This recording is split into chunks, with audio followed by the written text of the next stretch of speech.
So this is Matthew chapter 15, the scripture for the 13th of August. Jesus doesn't always enter the ring when challenged to a theological squabble, so when he does, brace yourself. So he received a critique that his disciples hadn't been practicing the Jewish ritual washing before meals.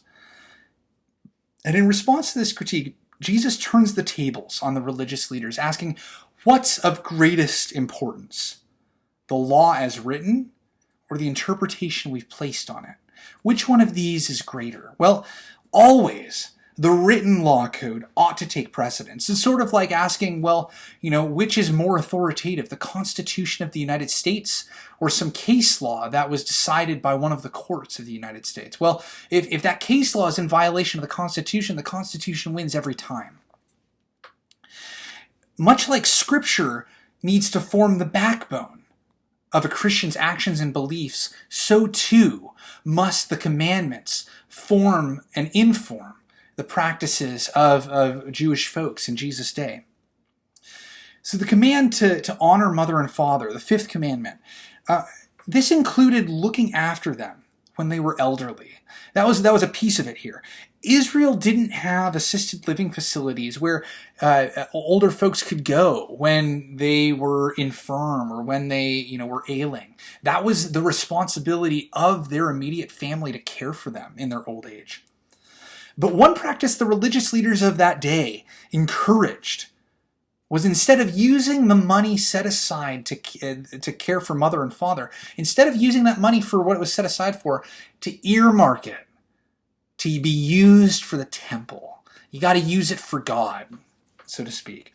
This is very much like prosperity gospel preachers or those televangelists you hear from saying, hey, you send me $1,000 and God will multiply it in your life.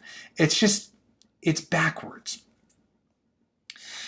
Such practices reveal how the religious leaders prioritize tradition and their own gain from tradition, mind you, over and against God's commands. Turning from the Pharisees to addressing the crowds, Jesus begins to teach, saying, it's not the actions of a person which truly, Jesus teaches them saying that it's actually the actions of a person that truly reveals their soul, the state of their soul. It's not whether they eat or drink incorrectly. And Jesus is apparently unconcerned about upsetting the Pharisees. I think he knows that they have their minds made up. And so he engages them not to change their minds, but for the sake of the crowds who he bears a responsibility to teach. So then Peter asks Jesus a question, please explain to us what's going on here. And Jesus answers it, describing all of the commandments of the second table of the law. The second table of the law are commandments 5 through 10, at least for Protestant Christians, that involve how you love your neighbor. The first 4 commandments involve how you love your God. But Jesus, in having talked about honor your father and mother, Jesus then talks about covetousness, which is what he means when he says evil intentions. He then follows by commandments 6, 7, 8, and 9. Keeping these commandments is way more important than holding traditions. Such a lesson and such appealing to these commandments, that wouldn't be lost on Matthew's Jewish audience here. Now, the Canaanite woman that appears later in this chapter offers an incredible compliment to the Pharisees. The Pharisees left offended, whereas the Canaanite woman pursues Jesus in hope.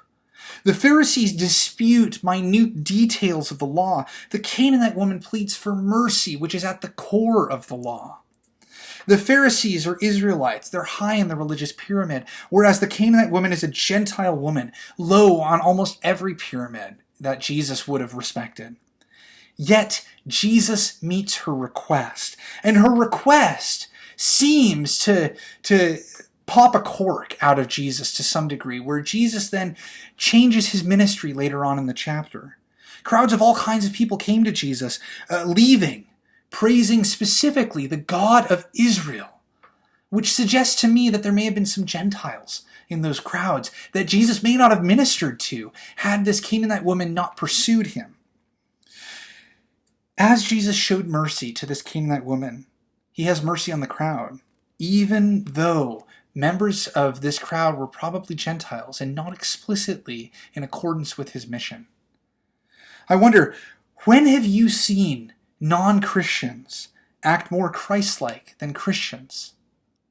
That's all for Matthew chapter 15. Tomorrow, the 14th of August, we'll look at Matthew chapter 16. May God bless you in your reading of Scripture.